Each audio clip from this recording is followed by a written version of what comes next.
লীলা প্রারম্ভে অনাদিরাদি গোবিন্দ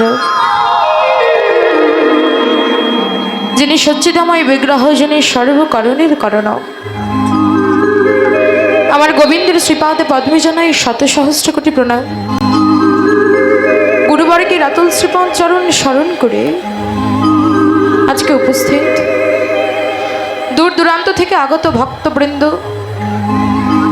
সাধুগুরু বৈষ্ণব এবং কৃষ্ণ রসামৃত সুধা আস্বাদনকারিণী আমার ভক্তিমতী মাতৃমণ্ডলী,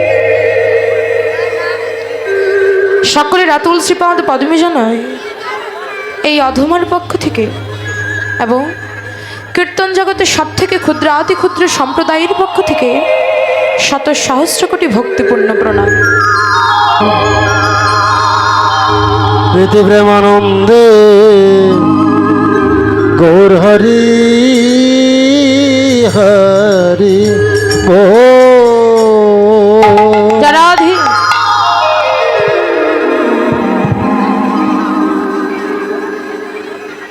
বাহ,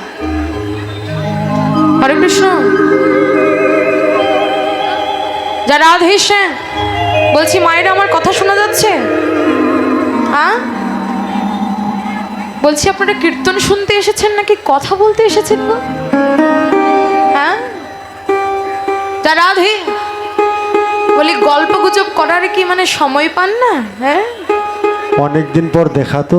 অনেকদিন পর দেখা যায় মাগো, এত গল্প করছি কিন্তু গল্পের শেষ হয় না। দেখুন জীবনের বেলাটা শেষ হয়ে যাচ্ছে। যা রাধে, এই যে যত পূজা পার্বণ হয়, সামনে দুর্গা পূজা গত হয়ে গেল, লক্ষ্মী পূজা গেল, কালী পূজা গেল, খালি কোনো রকম অঞ্জলিটা দিয়েই মাদের শুরু হয়ে যায় গল্প। কোনো বিয়ে বাড়ি অনুষ্ঠান হোক, যে কোনো অনুষ্ঠান হোক, গল্প শুরু হয়ে যায়। বলছি সবখানে যদি গল্পই করবেন মা, কৃষ্ণ নাম করবেন কখন? যা রাধে, সবার চরণে হাত দিয়ে বলছে মা, কেউ কথা বলবেন না। হ্যাঁ যা রাধে, একটু মনোযোগ দিয়ে আস্বাদন করুন। আমি হয়তো অত কিছু জানি না, কিন্তু মহাজন বললে এই কৃষ্ণ নাম যেভাবেই শুনুন না কেন, এই কৃষ্ণ নামে যেভাবেই শুনুন না কেন, আপনি বুঝে শুনুন আর না বুঝে শুনুন, যদি শোনেন তাতেও কৃপা আছে। যা রাধে, যার দয়া করে এই পুণ্য লাভের আশায় এই ধামে এসে, এই ভাগবত আসরে এসে পুণ্য লাভের আশায় দয়া করে কেউ পাপ নিয়ে বাড়িতে যাবেন না। যা রাধে, কেউ কথা বলবেন না, ঠিক আছে? যা রাধে, হরি বল, হরে কৃষ্ণ, হরি বল। কীর্তন জগতে আমি জ্ঞানহীনা, ভক্তিহীনা, কৃষ্ণ প্রেম মাধুর্যহীনা। আমি জানি না কিভাবে আপনাদের মতো ভক্তের সম্মুখে গোবিন্দ লীলা কথা বর্ণনা করতে হয়। তবু একটি বাসনা নিয়ে দাঁড়িয়েছি।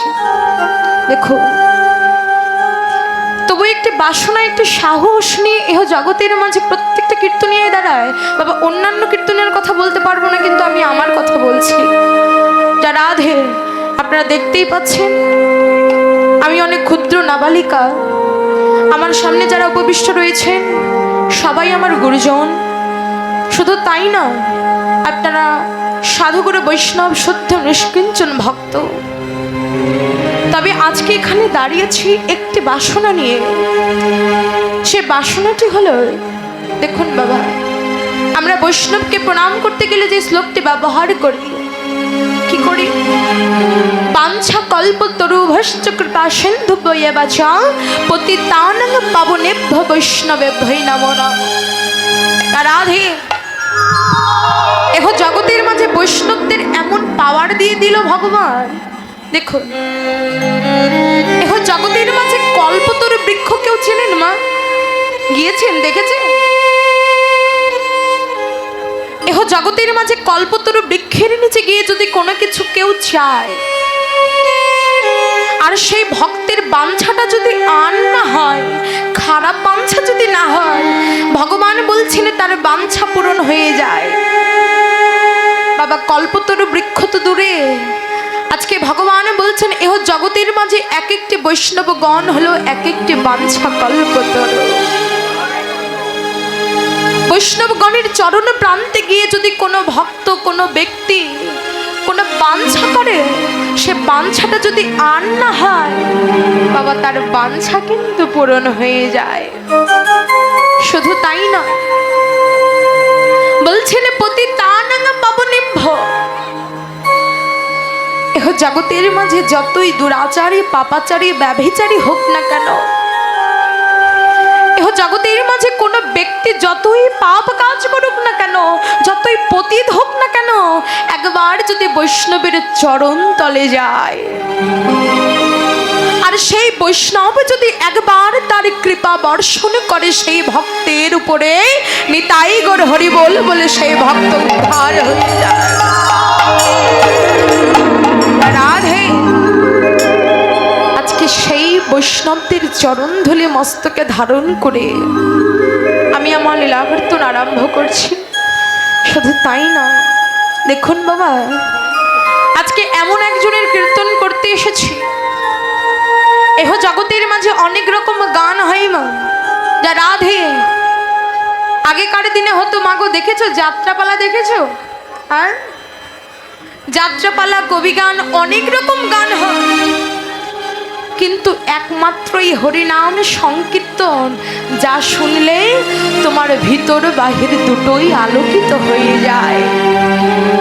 অন্যান্য গানে হয়তো ক্ষণস্থায়ী আনন্দ পাওয়া যায় বাবা, হয়তো ক্ষণস্থায়ী তৃপ্তি পাবেন, হাসি হবে, রঙ্গ তামাশা হবে, কিন্তু পরমার্থ লাভ হয় না। বললেন একমাত্র এই হরিনামামৃত সুধা, এর এমনই শক্তি। আজকে শাস্ত্রে বললেন মুকং করতি বাচালং পঙ্গু লঙ্গায়তি গিরিম জাতি কৃপাতমহং বন্দে পরমানন্দ মাধব। বলছেন এই হরিনামের এমনই কৃপা, এহ জগতের মাঝে যে কথা বলতে পারে না,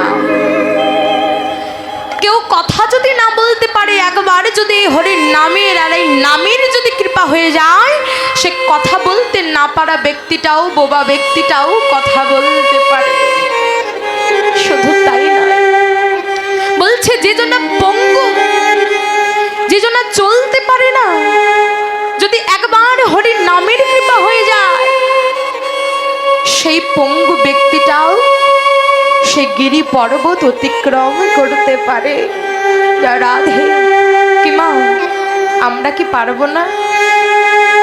আমরা কি তার সেই কৃপা ভিক্ষা নিতে পারবো না? পারবো, একটু মনটা যদি গোবিন্দ চরণে দিই। আসো, আস্বাদনের বিষয়, সে সকালে থেকে আপনারা নিত্যলীলা আস্বাদন করছেন। এখন দেখতে দেখতে এই যে সকালে 10টা দুটোর আসরে যারা যারা ছিলে, সকালে 10টা দুটোর আসরে কি ছিল বাবা? গমন গোষ্ঠ। আমার গোবিন্দ নবলক্ষ ধেনু এবং রাখালগণকে নিয়ে গিয়েছিল সেই গোষ্ঠ গোচারণে। এখন সময় হলো সেখান থেকে ফেরা। রাধে ও মায়েরা, বলছি একটু আগে যে পালাটা আস্বাদন করেছো, সে পালার নাম কি গো? রাধে মায়েরা, আমার কথা শোনা যাচ্ছে? যায় না? এই যে পিছনের মায়েরা, আমার কথা শোনা যায়? হ্যাঁ, একটু আগে যে লীলাটা আস্বাদন করলেন নাম কি? এ বাবা, কেউ নাম জানো না? তোমাদের উদ্দেশ্যেই তো করা হলো। কেন বলেনি সিঁদুর খেলা হয়নি এখানে?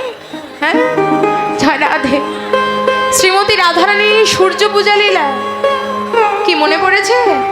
বেশ, আস্বাদনের বিষয় এই যে আমার গোবিন্দ গোষ্ঠ গোচারণে গিয়েছিল, এখন ফেরার পালা। লীলার নাম উত্তর গোষ্ঠ বা ফেরত গোষ্ঠ লীলা। দেখুন, লীলা প্রারম্ভে আমরা একটু নবদ্বীপে মাঝে যাব। হ্যাঁ, আগে নবদ্বীপে মাঝে গিয়ে নবদ্বীপ লীলা স্মরণ করব, তারপর সবাই মিলে আমরা সেই মধুর মধুর বৃন্দাবনে সবাই মিলে যাব। হ্যাঁ, তারপর বৃন্দাবনে গিয়ে বৃন্দাবন লীলা আস্বাদন করব। বলছি সবাই আমার সাথে থাকবে তো? বাবা বেশ, আসো। এই যে এত গরম, চারিদিকে এত গরম, তবু আপনারা বসে আছেন। আমাকে দেখার জন্য বসে আছেন না, বসে আছেন গোবিন্দের লীলা কীর্তন শোনার জন্যে। এত কষ্ট করে বসে আছেন, একবার গোবিন্দ শ্রীপাদ চরণে নিজের মনটাকে সমর্পণ করে দিয়ে এই কষ্ট বৃথা হতে দেবেন না। একবার গোবিন্দ শ্রীপাদ চরণে নিজের মন প্রাণকে সমর্পণ করে দিয়ে হেমদণ্ড বাহু উত্তোলন করে সবাই যে যেখানে দাঁড়িয়ে আছেন বসে আছেন সবাই হেমদণ্ড বাহু উত্তোলন করে প্রেম সে জয় জয় তাই গরে সীতানাথ প্রীতি প্রেমানন্দে তাই গৌর হরি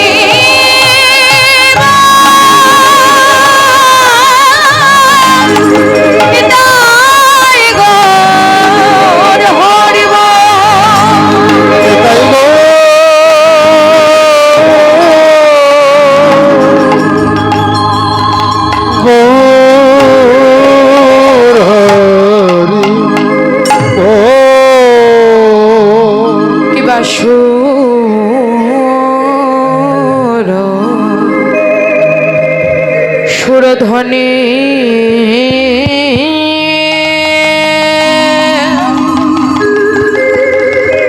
সুরধ্বনি সুরধ্বনি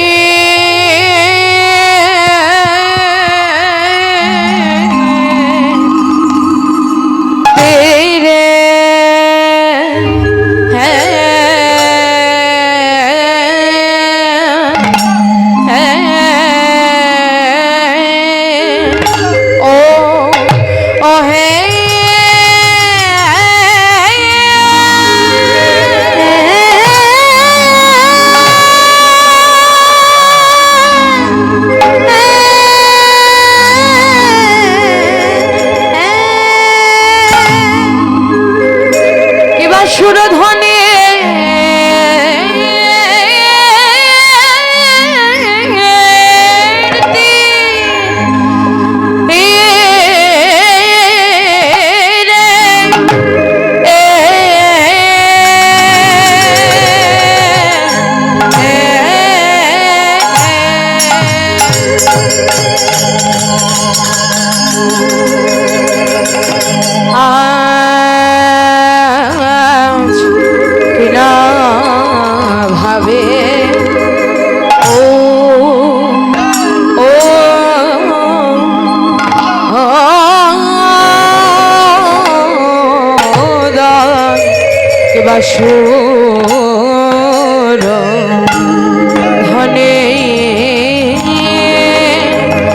সুরধ্বনি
দেই না তা দেই তা দে তা তা তা তা কি গুদা দেই না গুদা বা দেই না গুদা দেই না দেই না তা দেই তা তা দে তা তা তা তা কি গুদা তা গদি কি কথা গুদা তা গদি কি কথা গুদা তা গদি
সুরধ্বনি